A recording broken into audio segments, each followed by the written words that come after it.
KPBS On Demand is supported by Parks California in partnership with California State Parks presents Arts in California Parks, a program offering interactive arts and cultural events in parks throughout the state. Event info at parkscalifornia.org/arts.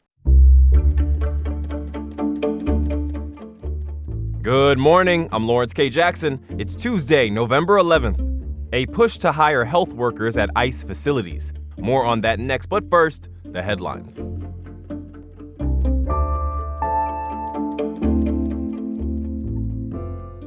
San Diego's congressional delegation is split along party lines on the Senate's proposal to reopen the government. The Senate reached an agreement Sunday night to fund the government through January. It would fund federal food assistance through September and back pay federal workers who have missed paychecks during the shutdown. Jariel Taylor worked at Naval Air Station North Island until her contract ended a week ago. She went to a food distribution event at Veterans Village yesterday. It's been affecting us a lot, kind of just the fear of the unknown, not really knowing if we're going to get paid or not. The bill would not extend subsidies that help millions of Americans afford health insurance. San Diego's Democratic representatives say they'll vote no once the bill reaches the House, saying it doesn't address concerns about health care costs. Republican Congressman Darrell Issa says he'll vote in favor of reopening the government. Veterans Day this year lands during the longest government shutdown in U.S. history. However, there are still more than a few ways to celebrate and honor the service member in your life. The Veterans Day Parade is still on. 5 World War II veterans will serve as the parade's grand marshals this year as it marks 80 years since the war's end. It starts at 10 a.m. on Harbor Drive in downtown San Diego. In Escondido, there is also a parade. That one kicks off at 9:30 a.m. and goes through Grape Day Park. There is also an Army and Navy Academy ceremony in Carlsbad that starts at 10:45 a.m. Your San Diego FC soccer club is heading to round 2 of the MLS playoffs. On Sunday, SDFC was able to beat the Portland Timbers 4-0 to advance in the best-of-3 first-round series. They now enter the Western Conference semifinals, which is a single-game elimination. They will be going up against Minnesota United at Snapdragon Stadium on November 24th at 7 p.m. From KPBS, you're listening to San Diego News Now. Stay with me for more of the local news you need.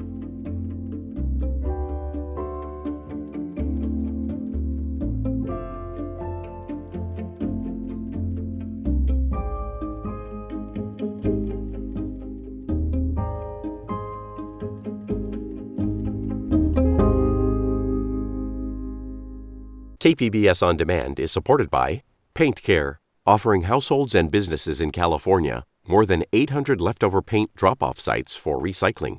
Quantities of 100-plus gallons of paint may qualify for a large volume pickup. Learn more at paintcare.org.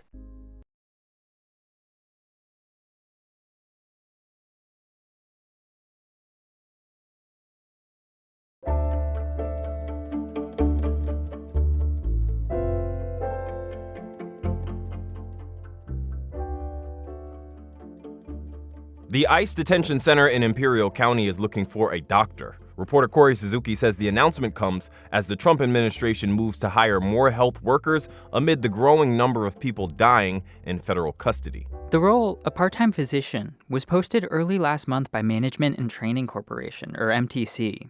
That's the private prison company that runs the Imperial Regional Detention Facility in Calexico. The job posting raises renewed questions about the quality of medical care at the Federal Detention Center. Just weeks earlier, a Chinese immigrant had a seizure inside the facility and died in custody. It's certainly in line with what we're seeing across DHS. Diana Shaw is a former Assistant Inspector General at the Department of Homeland Security. She says the hiring announcement fits into a nationwide push by DHS to hire dozens of health workers as the federal government jails record numbers of immigrants. Shaw says the additional personnel will help, but she says it won't be enough to address growing health and safety concerns. It will address some of the concerns, but with populations of the size that we're seeing, it's going to require more than just additional staffing. The Imperial Detention Facility in particular has a record of violating ICE's own health standards. In a statement, MTC said they were committed to meeting the highest standards of safety and medical care. Corey Suzuki, KPBS News.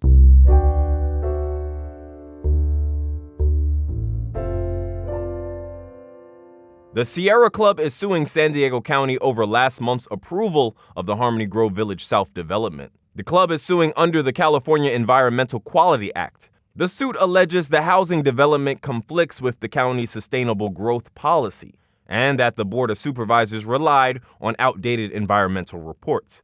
Dave Hogan is the Sierra Club's legal chair. The project, when it went through environmental review again between 2018 and now for the new approval, they were required to consider current fire safety rules. They were required to consider current rules for calculating how far people are going to be driving for commuting to jobs and the like, those vehicle miles traveled. But they didn't do that. The suit is the latest in opposition to the Harmony Grove project. The Sierra Club also sued in 2018 because the project didn't have a second emergency escape route. A county supervisor declined to comment because of the active lawsuit.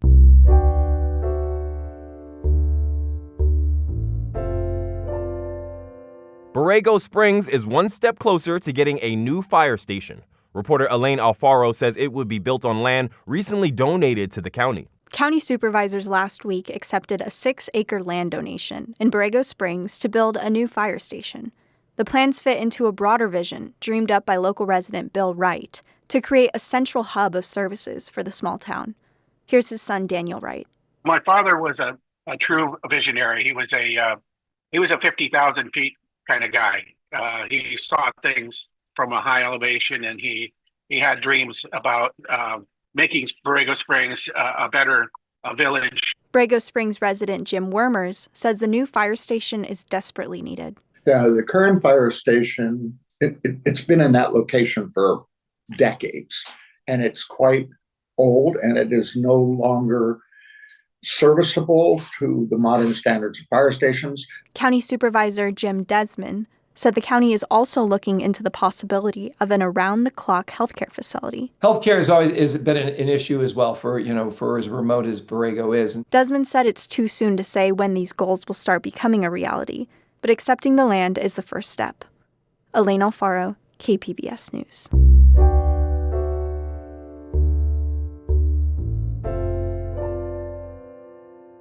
An Oceanside nonprofit that pairs specially trained dogs with wounded service members is set to lose its federal funding. Health reporter Heidi DeMarco explains what's at stake for those who depend on the program.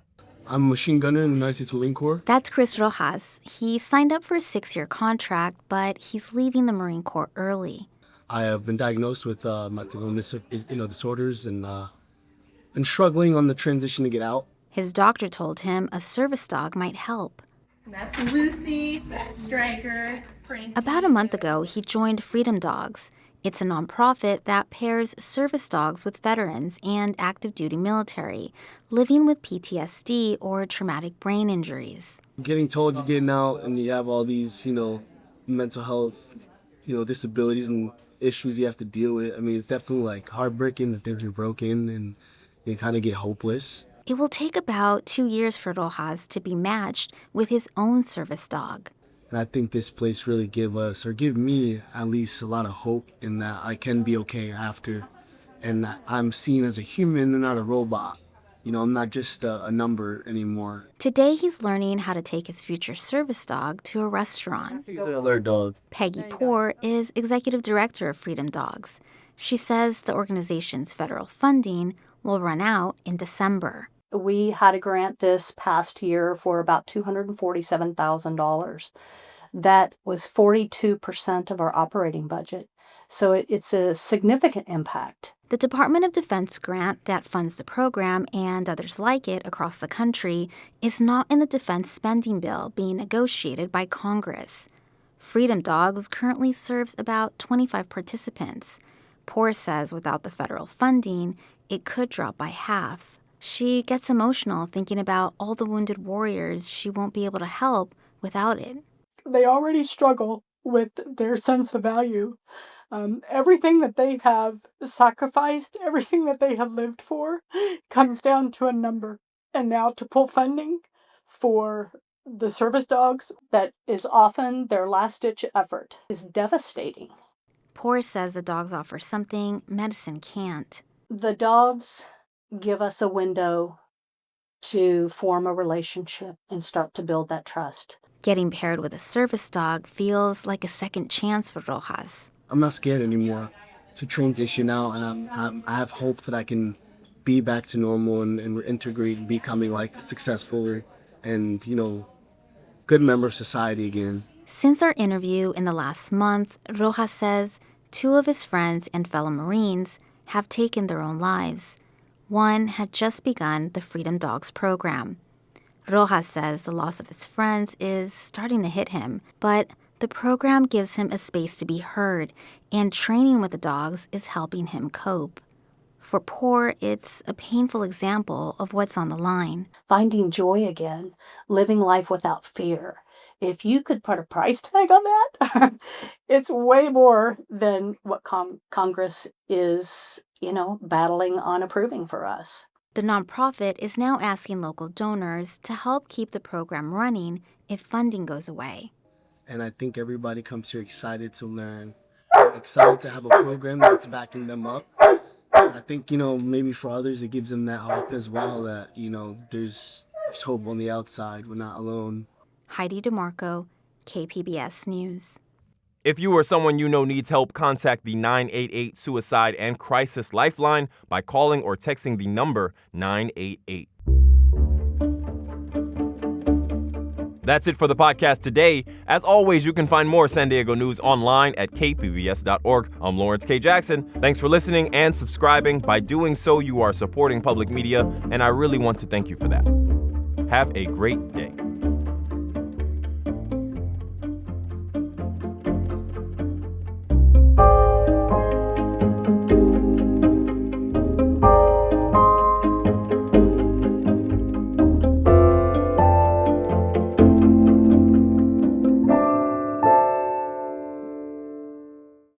I'm Kinley Walsh-Lawler, President and CEO of Parks California.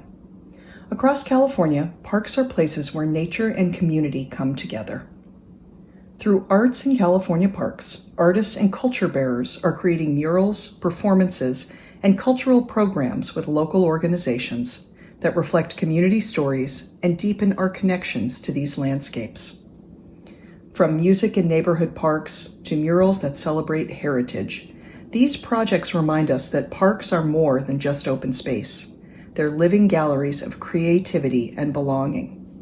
Learn more at parkscalifornia.org/arts.